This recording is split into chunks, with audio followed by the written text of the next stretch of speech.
Thanks. There's also Pohuehue Beach Morning Glory mixed in there. And this is on a sand dune, a natural sand dune on Kauai. By studying nature, what the soil looks like, what the mixture is, you can figure out how to translate that to a landscape. Okay. Let's grow this. When I heard of this, I thought it was a legend. The red ilima, or ko'oloaula. Endangered species, but pretty easy to grow. And there's a lot of color variation. There's red, there's pink, there's different colors in between. And pretty easy to grow from seed. Okay. Native gardenias. This is a pretty rare one. I don't know anyone having it in cultivation. Again, you can see that's an old slide. We're growing a lot of na'u, or Gardenia brighamiae, but it would be really awesome if we grew this one too. And going back to my botanic garden training, keep a record. Where is it from? Is it from Oahu? Is it from Lanai? Is it from Molokai? There's so few left in the wild, we should actually know which specific parent tree it came from. And keep them straight, and keep propagating them and growing them. You know, they're so endangered, but people love gardenias. And horticulture has kind of saved na'u, or Gardenia brighamiae, but we need to do more. Some of the ones in the landscape are actually a hybrid. Okay. Here's na'u, or Gardenia brighamiae, and we see a lot of these in home gardens and in landscapes. They're pretty tough. They get the same pest other gardenias do,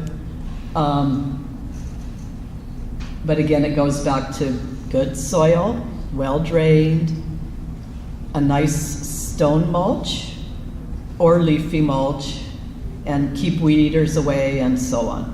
And watch out for your pests, control your pests when they come. Okay.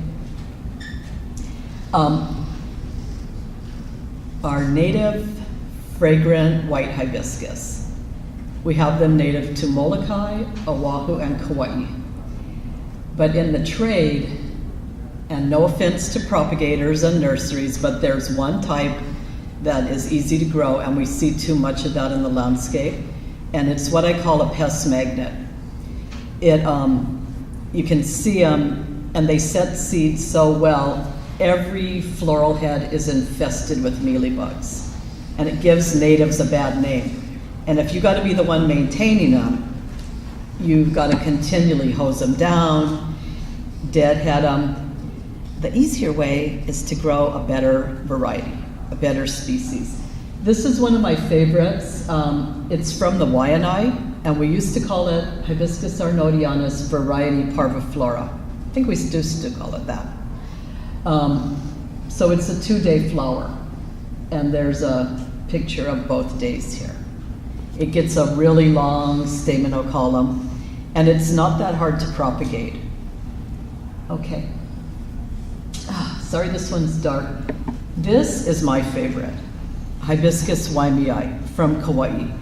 It's the most fragrant, and it's from Upkoke, but it's drought tolerant.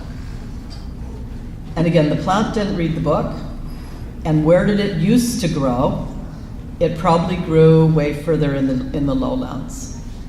But this is a winner. And there's some nice examples outside Huikuma Oleola's table.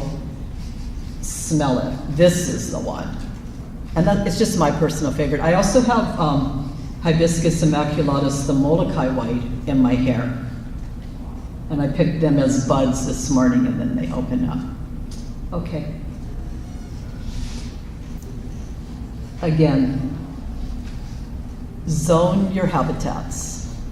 Plant the right plants together from the same habitat. Whether they're native or exotic, you want the same habitat together. We can all just get along better.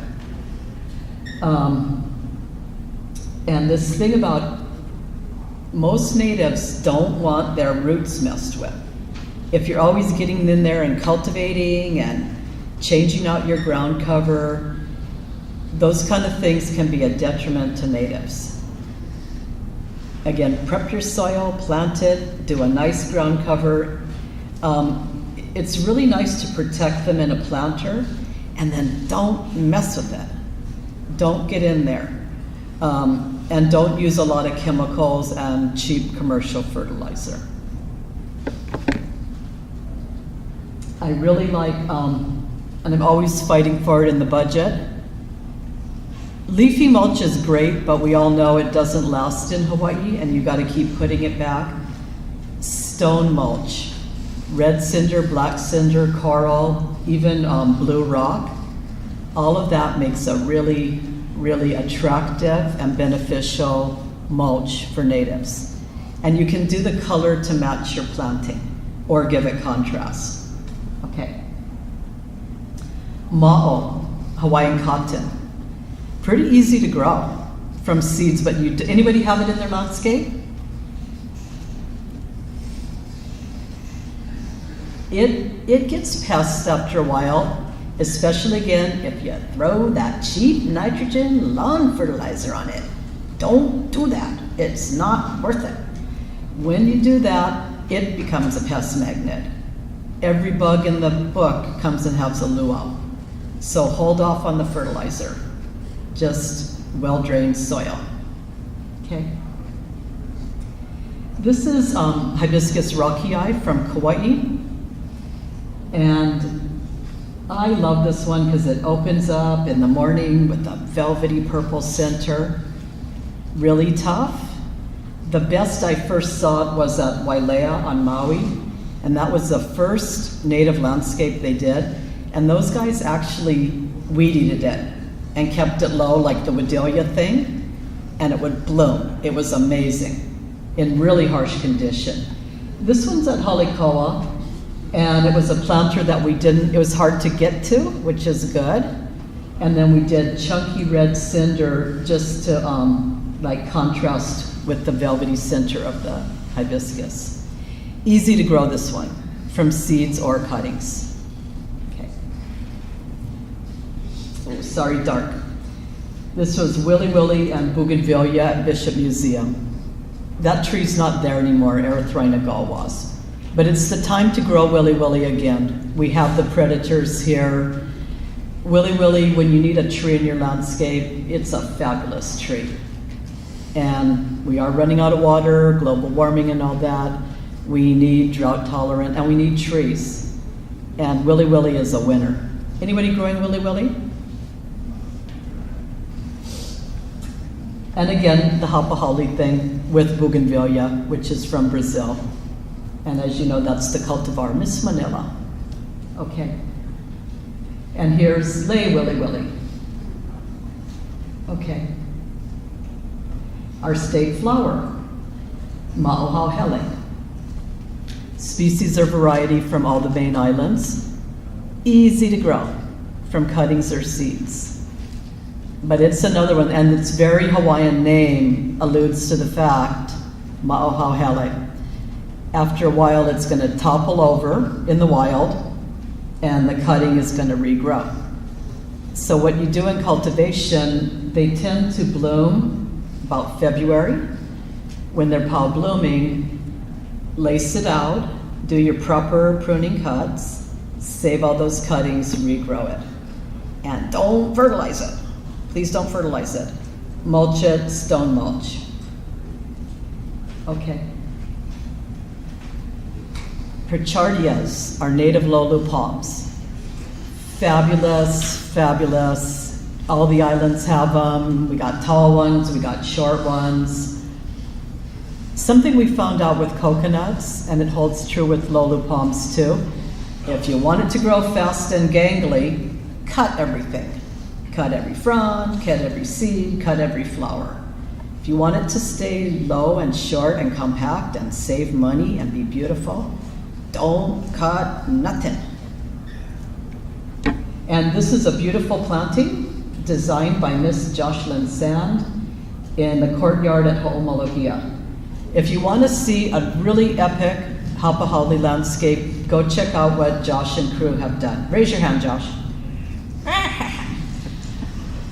This one's from Maui. Super beautiful, and a shorty. You know, we have lots of tall things in a landscape. Often you want something short that doesn't grow too fast, that you don't have to prune all the time or have your own epic tree trimmers. So, Lolu from Maui, okay. And some of this repeats, I've said it before. And this is a really good website. I worked with Christy Martin on this, a lot of other great partners. Alternatives to pest. And again, if it's native Hawaiian, it's not a weed, it belongs here. Okay. An earlier talk was talking about a'ali'i, or dodonea. This is such an awesome Hawaiian plant. We don't see it enough in gardens. And in the wild, it grows on sand dunes all the way to the high, dry mountains. And what we see is the fruit capsules, what laymakers like. This is one of my all-time favorites, and it's from the Waianae.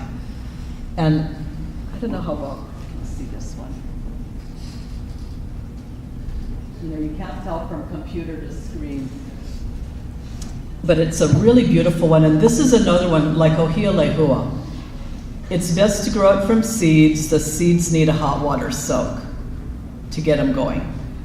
So much diversity.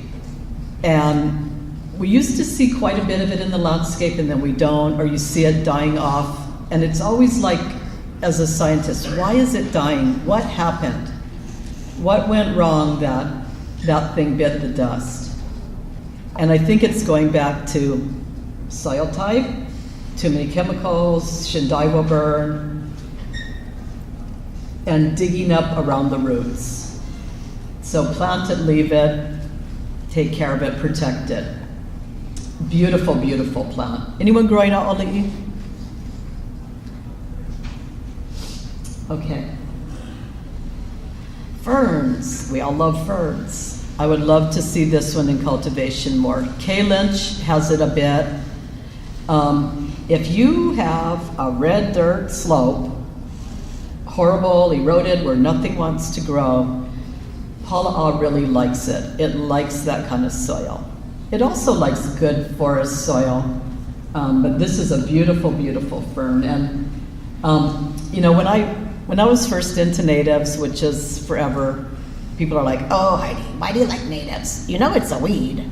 You know it'll never survive. You know you make it look good with your macro lens." And the best one is, you know it's just a fad. And now you see natives everywhere. But we really gotta kick it up to the next level. We gotta invest the same amount of energy and research dollars and smart gardeners that we do about orchids, anthuriums, turf grass, and all that other stuff. We need to invest in native Hawaiian plants. Okay, so pala'a or lace fern. Palapalai, laymaker's favorite.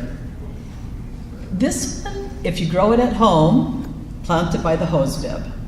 So every time you look at it, you kind of water it. I find it really hard in a public or commercial landscape, but here and there we have it. We have it at UH in Rick Quinn's garden, and we have it some other places. And if you're, anybody growing palapalai? Okay, and there's small types, there's big ones.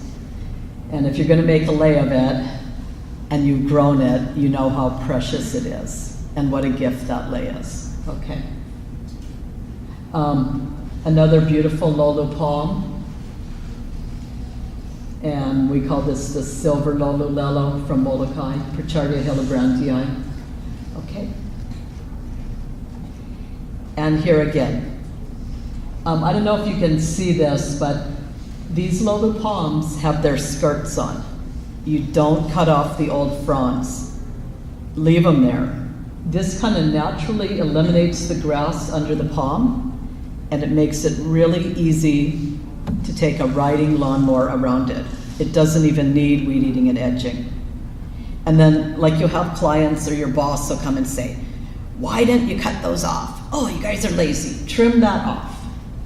No, train the brain. The skirts on a palm look good. We don't want to cut them off. We'll see their panties. That was my joke when I worked at a military hotel, because they wanted me to cut the fronds off of everything. And I'm like, more labor.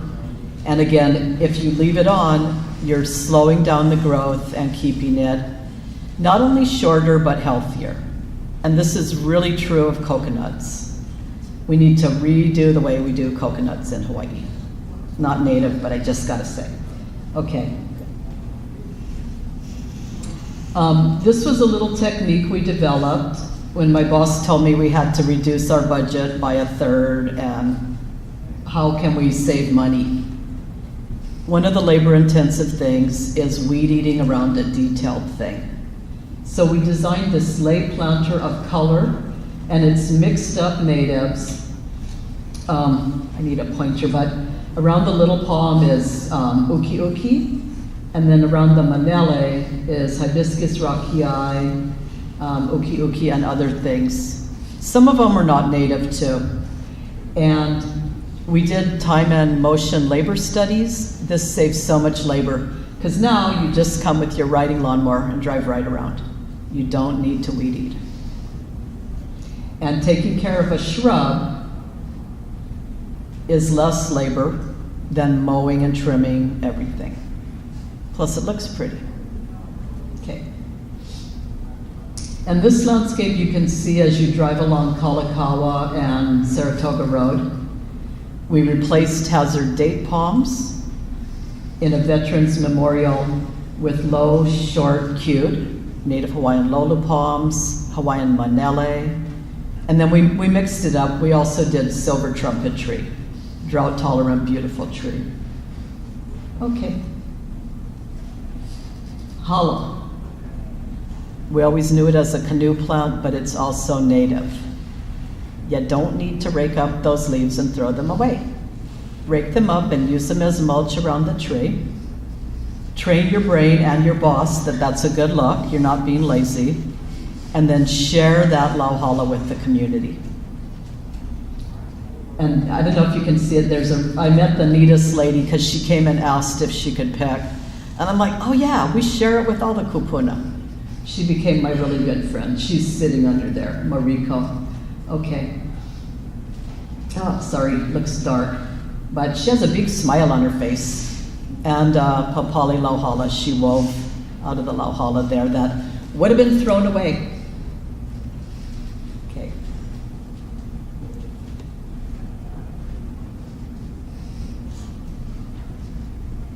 I'm going to let you guys read, or unless if you just want to text in the front, that's good too.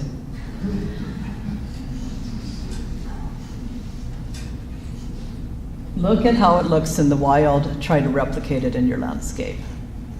And if your boss says that costs too much money, crunch the numbers and show how you can save on labor and save on chemicals. Chemicals are a crutch. We're all, like when I went to UH, it's like better living through chemicals. Use this poison. This is a better poison. It doesn't stink. This is a good thing. It kills everything. And I'm a skeptic. I'm like, if it kills something and it kills something so good, it can't be good for us, the people who are exposed to it the most. So figure out an alternative. Figure out old school before we had cheap nitrogen fertilizer and before we had Roundup. Hand weeding is a good thing. Weed out the weed and bag it before it sets seed. Like I say, aren't you smarter than a weed? That's I'll say, aren't we smarter than a weed?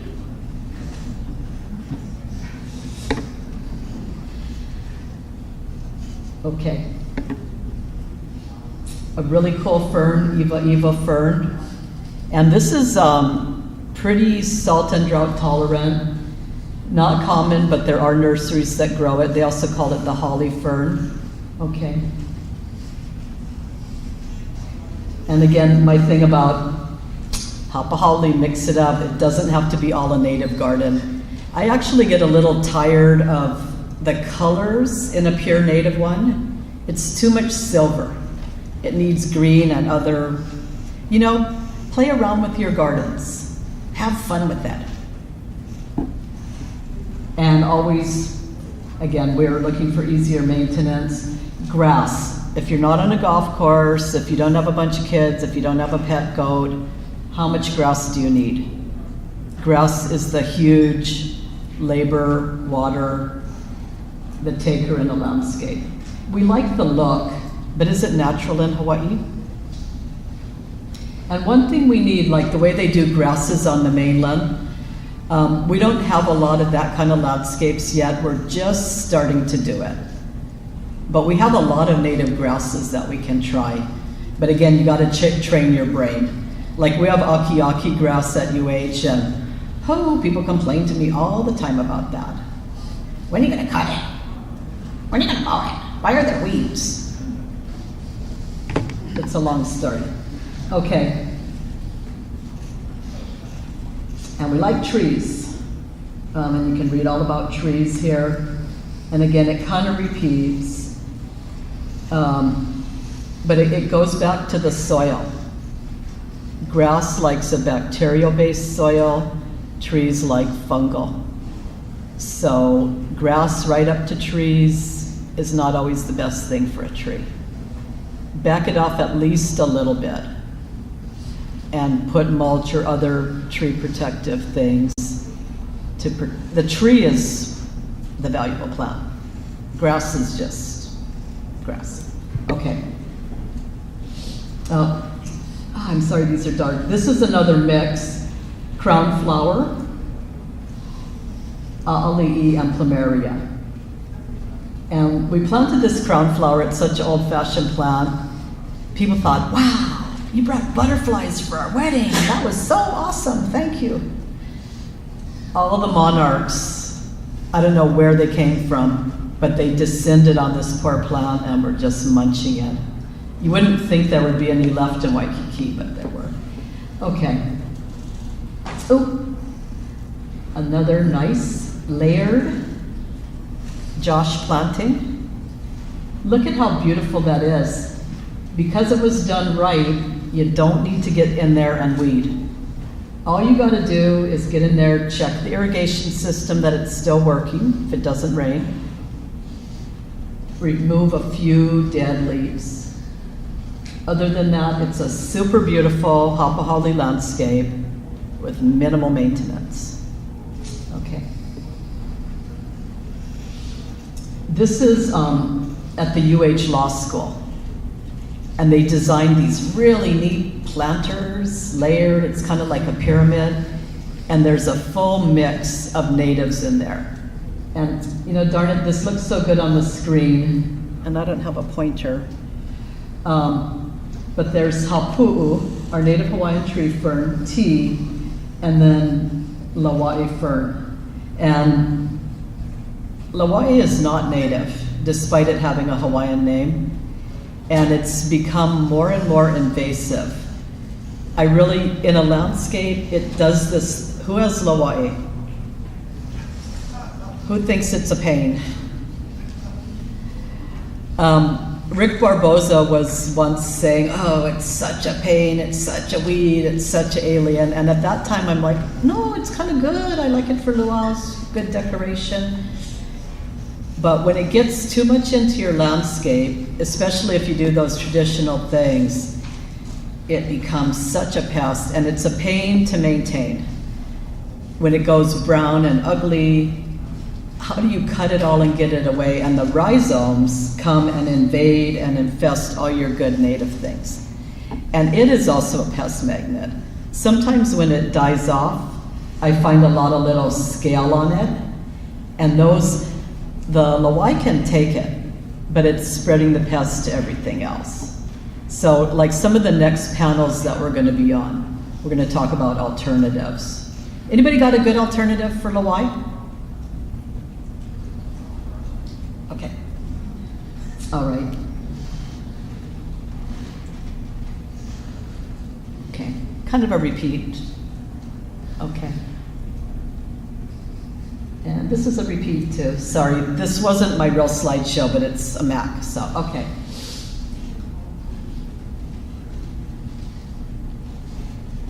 And I think I've kind of said all this.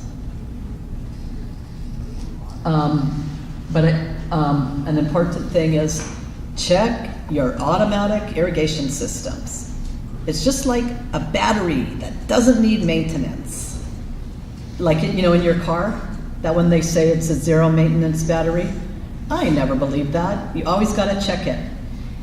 Same with automatic systems. Check it. You cannot rely on it.